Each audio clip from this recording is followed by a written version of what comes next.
თანამედროვე ტექნოლოგიებით აღჭურვილი ქვესადგურის მარნეული ხუთასის მშენებლობა დასრულებულია. ოფიციალურ ცერემონიას პრემიერ-მინისტრსა და ენერგეტიკის მინისტრთან ერთად საქართველოში თურქეთის ელჩი და აზიის განვითარების ბანკის წარმომადგენელი ესწრებოდნენ. ახალი ქვესადგური რეგიონალური ელექტროგადამცემების გაუმჯობესების პროექტის ფარგლებში აშენდა. ამავე პროექტის ფარგლებში უკვე დასრულდა 220 კილოვატიანი ქვესადგური, ხორგის რეაბილიტაცია ჩაუტარდა ასევე ქვესადგურ ქსანსა და მენჯს. პროექტი აზიის განვითარების ბანკის ფინანსური მხარდაჭერით განხორციელდა და მისმა ღირებულებამ 50 მილიონი დოლარი შეადგინა. პრემიერ-მინისტრის შეფასებით ქვესადგურ მარნეული ხუთას საქართველოს ენერგოდამოუკიდებლობისკენ გადადგმული კიდევ ერთი ნაბიჯია. ეს ქვესადგური იქნება უმნიშვნელოვანესი შენამატი ქვეყნის ენერგოსისტემისთვის.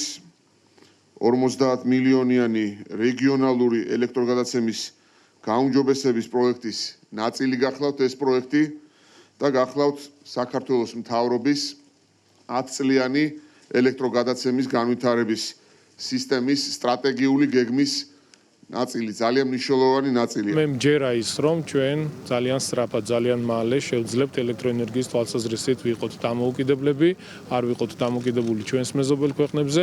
მეტით ჩვენ შევძლებთ იმდენ ელექტროენერგიის წარმოებას დავაკმაყოფილოთ შიდა ბაზარი და ასევე მოვახერხოთ მისი გატანა ექსპორტი ჩვენს მეზობელ ქვეყნებში. აზიის განვითარების ბანკის სახელით მინდა გითხრათ, რომ ჩემთვის დიდი პატივია თქვენთან ერთად ქვესადგურის გახსნის ცერემონიაში მონაწილეობა.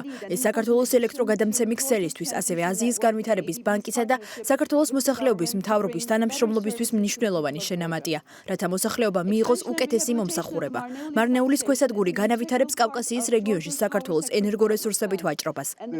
საქართველოს მთავრობა პრემიერ-მინისტრ კვირიკაშვილის კვალიფიციური ხელმძღვანელობით უკვე გეგმავს ძალიან ამბიციურ ინფრასტრუქტურულ პროექტებს, რომლებიც შემდეგ 4 წელიწადში განხორციელდება. ჩვენ არა მხოლოდ დიდად ვაფასებთ ამას, არამედ მზად ვართ ყოველმხრივ მხარდაჭერა გაგიწიოთ ამ წამოწყებებში, როგორც სახელისუფლებო, ისე კორპორატიულ დონეზე.